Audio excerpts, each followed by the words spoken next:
新冠疫情本土的病例目前一天4、5千例，虽然中央甲地方表示，大部分大约99.6%拢是轻症甲无症状，中重症的只有0.3%到0.4%。不过，议员蔡洪全以国外为例，担心咱市的医疗量能是毋是有够。对此，卫生局长徐以林表示，目前台南的负压甲隔离病房有600床，量能应该是充足。量能的冲击哈，那这个部分其实也是我最担心，就是说，诚如局长说的，就我们现在目前统计是99.6%是无症状或者轻症，但是呢，我想没有人愿意像香港一样是那种巴黎铁塔那个爆冲式的，黑做 combo。在这种情况，我们刚刚看国外的，我们来看国内，最近大家当然很担心啊，已经都4、5千例了哈，但是其实坦白讲。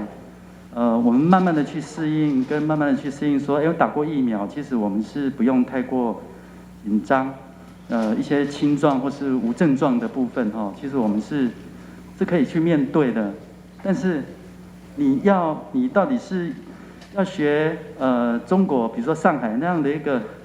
强迫式的一个清零呢，你还是要跟着韩国或是其他各国的脚步走，就是我们可以因应这种轻症。那所以必须有推出很多的一个动作，所以等一下我要请局长帮我说明的是，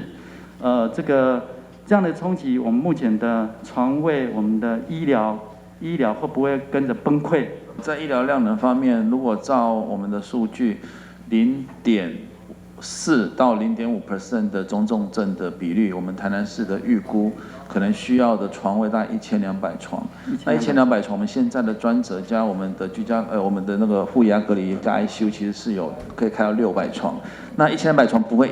一次都发生嘛，会一段时间，所以医疗量能是足够的。那甚至我们还可以再增开量能，所以在医疗量能针对我们可预见的这个中重症的病患是足够的。那另外在这个居家照护，我们分为健康照护跟生活照护，其实我想把它备妥完善再上路，在明天再上路再正式公布，我觉得是比较适当的。有时候急就章，很多事情就会发生。另外，议员王家芝嘛以宜兰收容所体检的外籍移工加工作人员276人，结果到244个人染疫。询问消费局，咱市的长期机构如果曝晒，是不是嘛出现类似的状况发生？